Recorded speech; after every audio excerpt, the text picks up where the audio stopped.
Hello friends, आज मैं explain करूंगा स्वेलो स्टार एनिमी के पार्ट 12 को।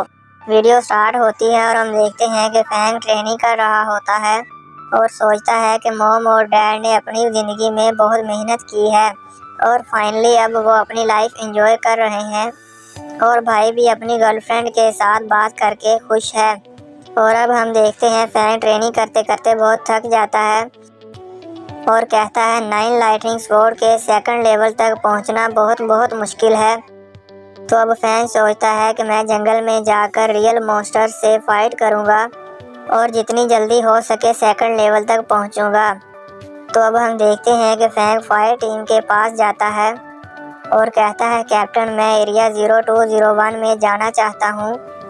तो कैप्टन कहता है अकेले ही? तो फैंग कहता है क्योंकि मॉन्स्टर्स बेस सिटी के लिए खतरा है और मैं भी उनको ख़त्म करने में हेल्प करना चाहता हूँ। तो कैप्टन कहता है तुम्हें इस बारे में अच्छे से सोच लेना चाहिए। तो अब हम देखते हैं कि फैंग अपना वॉरियर सूट पहनता है और वेपन्स लेकर घर से चला जाता है। तो अब हम देखते हैं कि फैंग मिलिट्री बेस पर आता है ताकि वो मॉन्स्टर्स को हंट करने के लिए रजिस्टर्ड हो सके। तो अब फैंग रजिस्ट्रेशन के लिए जाता है तो वहाँ पर मिलिट्री का ऑफिसर रजिस्ट्रेशन कर रहा होता है। वो कहता है तुम अकेले यहाँ क्यों आए हो? जंगल में अकेले जाना बहुत ही खतरनाक है। तो फैंग कहता है मुझे पता है। तो वो ऑफिसर कहता है तुम कहाँ जा रहे हो? तो फैंग कहता है एरिया 0201 में।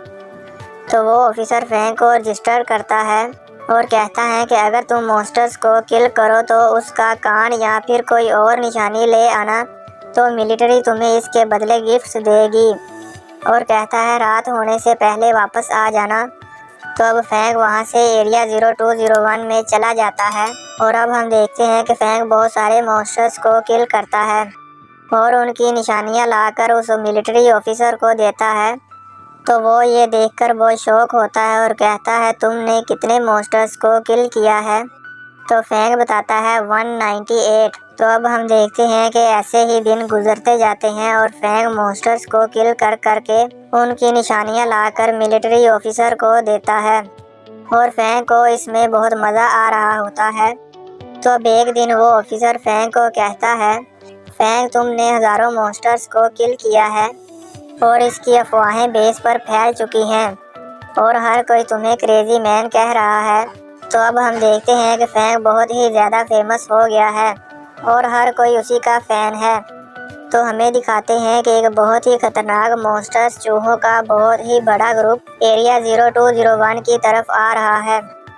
अब हम देखते हैं कि फैंग एक बिल्डिंग पर बैठा सोच रहा होता है कि मैंने इन 50 दिनों में बहुत से मॉन्स्टर्स को मारा है और अब मेरी बॉडी माइक्रो लेवल में इंटर हो चुकी है, पर मेरी स्वॉर्ड टेक्निक अभी भी फर्स्ट टायर लाइटनिंग स्वॉर्ड पर ही है।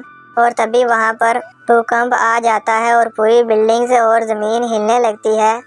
तो अब फैंग देखता है कि बहुत सारे छोटे मॉन्स्टर्स एक प्रैक्टिशनर के पीछे लगे होते हैं। तो फैंग उसे बचाने के लिए जाता है। तो अब शहर में भी न्यूज़ पर बता रहे होते हैं कि 10 मिलियन चूहों जैसे मॉन्स्टर्स एरिया 0201 की तरफ आ रहे हैं और वो किसी भी वक्त शहर में भी आ जाएंगे और जो प्रैक्टिशनर्स एरिया 0201 में है उनको बचाने के लिए व्हीकल भेज दिए गए हैं। और अब हम देखते हैं कि फैंग उस प्रैक्टिशनर को बचाता है और तभी वो सभी मॉन्स्टर्स फैंग पर अटैक कर देते हैं। तो फैंग उन सब को देखकर वहीं पर फ्रीज हो जाता है और कोई अटैक नहीं कर पाता।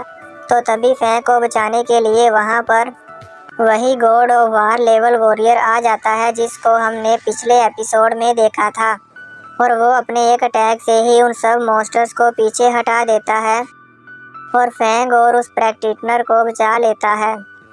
तो अब वॉरियर मिलिट्री को कॉल करके पूछता है कि क्या सिचुएशन है। तो वो बताता है कि हम लोगों को बचा रहे हैं पर अभी भी बेस पर 2000 लोग हैं जिन्हें हमें बचाना है और फाइटर प्लेन्स भी निकल चुके हैं और उन्हें यहाँ आने में 10 मिनट्स लगेंगे।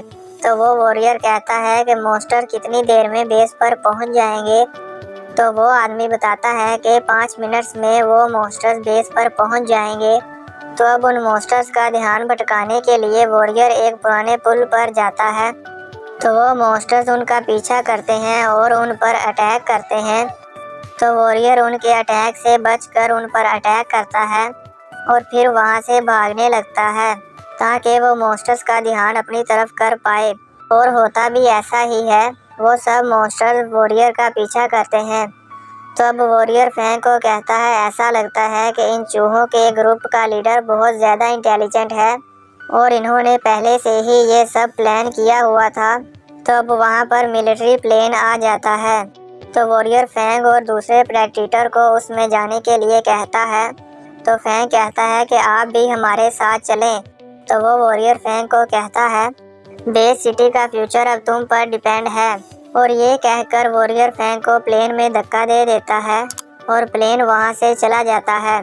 तो अब वॉरियर अकेले ही उन सब मॉन्स्टर चूहों से लड़ने लगता है और वो चूहे बहुत ज़्यादा थे, पर फिर भी वॉरियर हिम्मत नहीं हारता और उनसे लड़ता रहता है और चूहों के लीडर पर अटैक करता है। और उस अटैक से चूहों के लीडर का एक कान कट कर अलग हो जाता है, जिससे उसको बहुत गुस्सा आता है और अपनी सारी फौज को वॉरियर पर अटैक करने के लिए कहता है।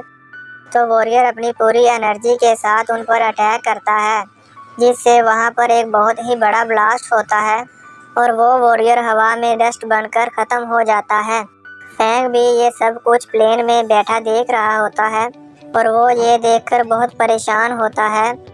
और वहीं अब शहर में न्यूज़ पर बताया जाता है कि वॉरियर और मिलिट्री ने मिलकर बेस सिटी को सक्सेसफुली बचा लिया है और इसमें बहुत से लोग मारे गए हैं और वॉरियर ने भी अपने आप को सेक्रीफाइस करके लोगों को बचाया है। और अब हम देखते हैं कि फैंग बहुत ही परेशान होता है और वो सोचता है कि इंसानों को हमेशा से ही खतरों का सामना रहा है और प्रेडेटर्स इंसानों की आखिरी डिफेंस लाइन है और मैं अभी इतना ज़्यादा स्ट्रॉन्ग नहीं हूँ। और अब हम देखते हैं कि फैंग ट्रेनिंग कर रहा होता है और पूरी तरह से टूट चुका होता है और कहता है मैं इस स्वॉर्ड की दूसरी एनर्जी को फील क्यों नहीं कर पा रहा। तो अब फैंग सोचता है कि उन वॉरियर ने इस स्वॉर्ड को इतनी आसानी से और आराम से इस्तेमाल किया। तो अब फैंग ध्यान लगाता है और स्वॉर्ड को यूज़ करता है और वो सेकंड लेवल पर पहुंच जाता है। तो अंकल भी दूर से ये सब कुछ देख रहा होता है और कहता है कि इस फैंग ने 9 थंडर स्वॉर्ड को रियलाइज़ कर लिया है और अब मैं इसे नहीं हरा पाऊँगा, इससे जल्द से जल्द छुटकारा हासिल करना है। तो बॉस कहता है घबराओ मत, मैं इसको किल करने के लिए कोई स्ट्रॉन्ग फाइटर ढूंढूंगा। तो अंकल ये सुनकर बहुत खुश होता है और इसी तरह ये पार्ट यहीं पर ख़त्म हो जाता है। तो देखेंगे नेक्स्ट पार्ट में क्या होगा, क्या अंकल फैंग को मार पाएगा या नहीं। आप लोगों को क्या लगता है मुझे नीचे कमेंट में ज़रूर बताएं। और अगर आपने मेरे चैनल को सब्सक्राइब नहीं किया तो सब्सक्राइब कर लो, क्योंकि मैं आप दोस्तों के लिए ऐसे ही इंटरेस्टिंग एक्सप्लेनेशन लाता रहूँगा। मिलते हैं नेक्स्ट पार्ट में, तब तक के लिए बाय, टेक केयर, अपना ख्याल रखिएगा।